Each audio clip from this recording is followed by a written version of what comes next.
Welcome to the deep dive. Okay, let's picture this.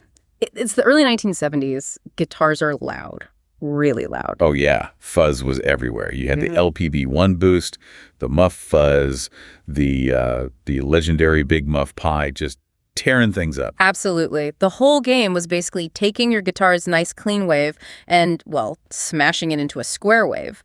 Glorious distortion. It was glorious, but maybe a bit limited. I mean, it felt like the main direction was just more gain, more clipping, fuzz, boost, maybe some tremolo. That was kind of it for a lot of players. So the big question became, what else is there? How do you push effects beyond just, different flavors of distortion? Exactly. And that's where innovators like Mike Matthews at Electro Harmonix started thinking differently. What if you didn't just distort the signal? What if you made a completely new sound?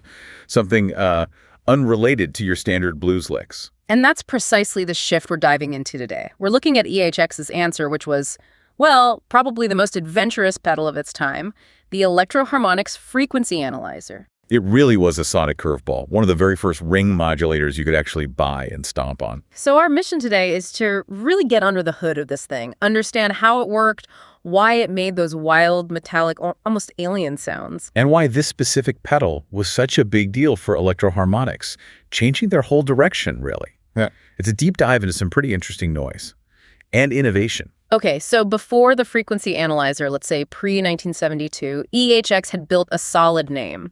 Boosters, those simple fuzzes, they were doing well commercially, right? Usually well. They'd figured out what rock guitarists wanted, straightforward, effective pedals, the LPB1, the muff fuzz. They were hits. So why the gamble? Why jump from that successful formula into something so complex, so frankly weird? Well, it seems it was very much Mike Matthews' vision. He saw that just making slightly different fuzz pedals wasn't the long-term path. He wanted to push EHX into radical electronic effects. Radical effects? Yeah. Like stuff you'd find in a high-end studio back then. Pretty much, yeah.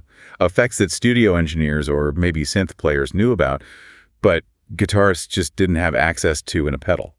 Ring modulation was definitely in that category. So he wasn't just chasing the next Stairway to Heaven tone. He was kind of looking at the synth world. You could say that. Ring modulators existed, sure, but they were bulky, expensive studio rack units or part of large modular synths. Right. Not exactly tour-friendly. Not at all. Yeah. So shrinking that tech into a pedal, even a big pedal, which it was a serious piece of engineering. The frequency analyzer's launch, probably 71 or 72. Yeah, around then. That was EHX planting a flag, saying, look, we're not just fuzz boxes. We do synthesis. We do innovation. It was a statement. Okay, that makes sense contextually. Now let's get into the science, because that's the core of why it sounded so different. What exactly is ring modulation doing? Right. So think about fuzz or overdrive. They basically work by chopping off parts of the sound wave, right? Clipping it. Yeah, squashing it. Ring modulation's different. It's not subtractive. It's additive. Or maybe multiplicative is the better word. It takes two separate signals and literally multiplies them together. Okay, multiplying signals. What are the two signals involved here? Signal one is easy. That's you playing your guitar. Your note, your chord, whatever comes out of the instrument. Got it. And signal two? Signal two is generated inside the pedal itself. It's an internal oscillator, just producing its own constant sine wave tone. Ah, okay. So my guitar signal meets this internally generated tone, and the pedal multiplies them. What happens then? This is the key bit, isn't it? The robot voice generator. This is the aha moment, yeah. When you multiply those two frequencies, you get two completely new frequencies popping out. Mathematically, you get the sum of the two frequencies, input plus oscillator, and the difference between them, input, oscillator. Sum and difference, okay. And crucially, often the original guitar sound and the oscillator's own sound are filtered out. So you're only left with these two new frequencies, these sidebands. And these sidebands, they aren't usually harmonically related to the note I played, are they? Especially if the internal oscillator is tuned somewhere random. Exactly. That's the whole point. Unlike, say, a chorus or phaser that creates related sounds, these sidebands often have no pleasant musical relationship to your original note. They're just clang.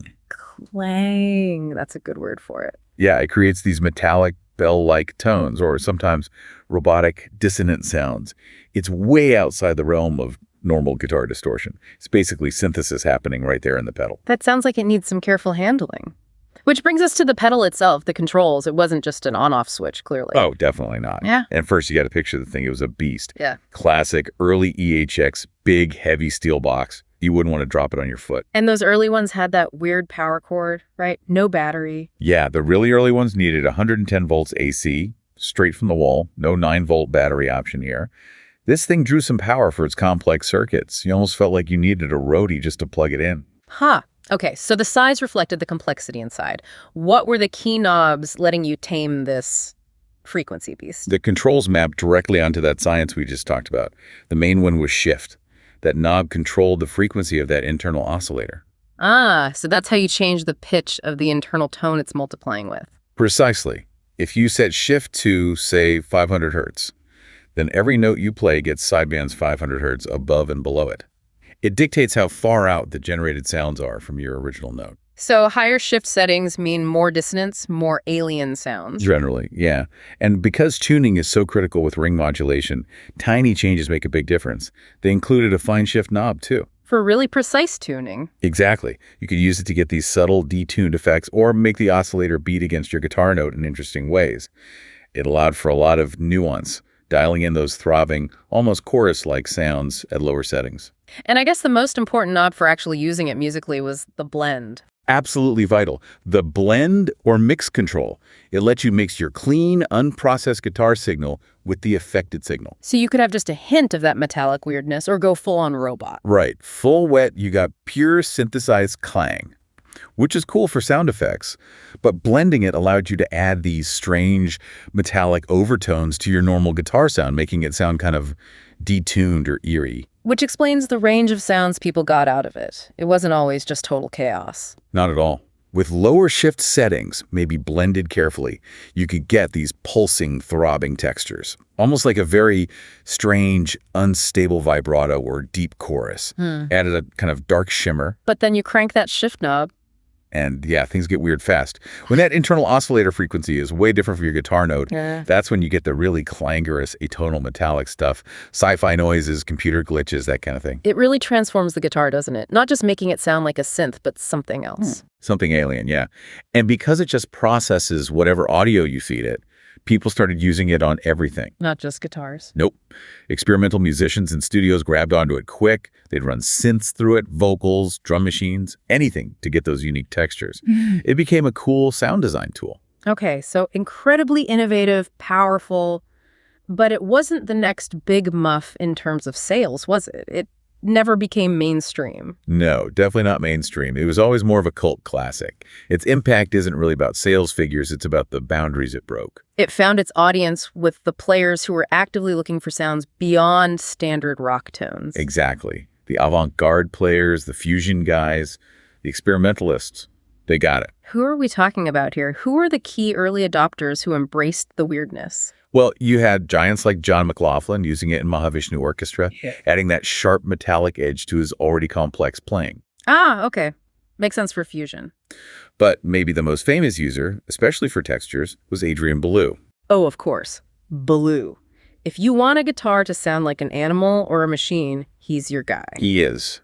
And he famously used the frequency analyzer, especially during his time with Frank Zappa, to get some incredibly strange sounds like mimicking an elephant's trumpet purely with guitar in this pedal.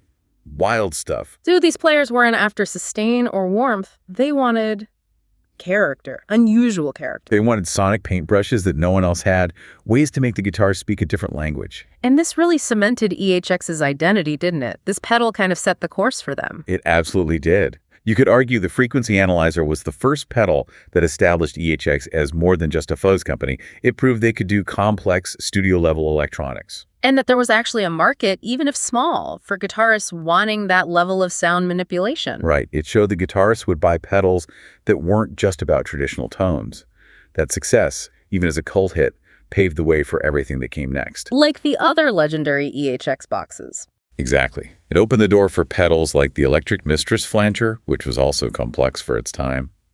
Then the microsynth, which is like a direct descendant in terms of synthesis. Yeah, you can see the lineage. And even arguably sophisticated delays like the Deluxe Memory Man.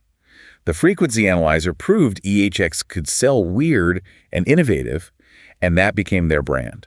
It's a reputation they still hold today. It's amazing that the core idea, the circuit itself, has stuck around for so long. It wasn't just a 70s fad. No, the basic ring modulator circuit design is solid. EHX kept it going from that original massive AC-powered box through various reissues in the 90s. And they still make one now, right? In a smaller box. Yep, the modern XO series version came out in the 2000s. Much more pedalboard friendly, standard power, often true bypass. Yeah. But inside, the fundamental way it works. Still true to that original radical 1971 design. So wrapping this up, what's the big takeaway? The frequency analyzer basically smuggled sophisticated non-harmonic synthesis into a guitar pedal. Pretty much. It proved that maybe mainstream success isn't the only measure of influence. Technical complexity, radical sound, that stuff can have a huge, long-lasting impact, even if it stays niche. It definitely forced the industry and players to think bigger about what a stomp box could even do. It really did. It's kind of the perfect example of how chasing a really weird, complex idea can end up defining who you are as a company. That gamble on sonic experimentation, that's why EHX is EHX. They decided early on they were building tools for transformation, not just amplification. Which leaves us with a final thought for you, the listener. If the ring modulator went from this huge, expensive studio curiosity to a foundational, if still niche, guitar effect, what experimental tech or weird sonic tools are lurking in studios or on obscure forums today? What seems too complex, too strange, too out there right now, but might just become a standard part of the soundscape for the next generation?